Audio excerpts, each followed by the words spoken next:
Ушул тапта Хаят мейманканасында жайгашкан Борбордук шайлоо комиссиясынын маалымат борборунда ар бир 15 мүнөт сайын ар кандай брифингтер өтүп жатат. Биринчи маалыматтык жыйын болсо Борбордук шайлоо комиссиясынын жана Саламаттык сактоо министрлигинин өкүлдөрү менен болду. Алардын айтымына караганда ушул тапта өлкө ичинде 2400 шайлоо участогу иштеп жатат. Алардын ар биринде 2ден медицина кызматкерлери келген шайлоочулардын дене табын өлчөп, кандайдыр бир өзгөчө белгилери болсо, дароо аларга жеринен жардам берүүгө салым кошуп жатышыптыр. Борбордук шайлоо комиссиясынын төрайымынын орун басары Абдыжаппар Бекматов болсо, ар бир келген добуш берүүгө келген шайлоочуларды ушул кандайдыр бир шайлоо комиссиялар мүчөлөрү келип аралыкты сактоого же болбосо бет кап кийип, кол кап кийүүгө суранып кала турган болсо, аларды түшүнүү менен кабыл алып, алардын берген талаптарын аткарууга суранууда. Бардык шайлоо участкаларында идентификация өтүп аткан жерде, шайлоо бюллетендерин берип аткан жерде ушул тиешелүү жабдыктар обработкалардан өткөрүлүп, анан шайлоочулардын бири-бирине контактты аздатуу максатында ушундай шайлоо комиссиялары дагы ушул аралыктарды сактоону суранышы мүмкүн. Ошону туура түшүнүшүңүздөрдү каалайбыз.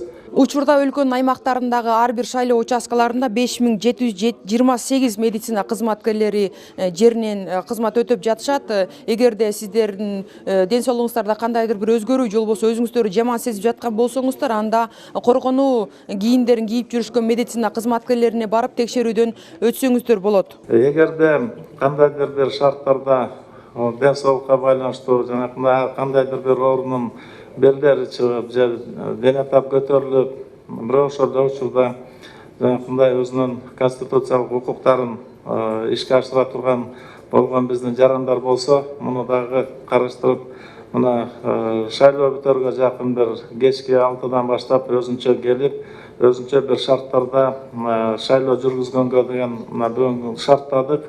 Ал эми шайлоону өткөрүп алуу үчүн Борбордук шайлоо комиссиясынын алдында шайлоо учурундагы тартыштарды жана арыздаттанууларды карай турган атайын жумушчу топ түзүлгөн. Бүгүнкү күнгө чейин 8 июлдан ушул күнгө чейин бардыгы болуп 142 арыздаттануу келип түшкөн. Анын 12си болсо укук коргоо органдарына жөнөтүлгөн. 73 арыз ушул агитация убагында мыйзам бузуулар болду деп беришкен эле.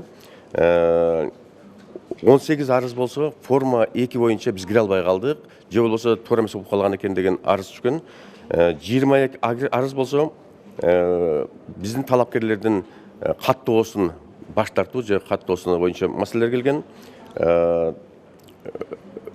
Ал эми 9 арыз ушул саясий партияларды каттоодон алып салуу боюнча арыз эле.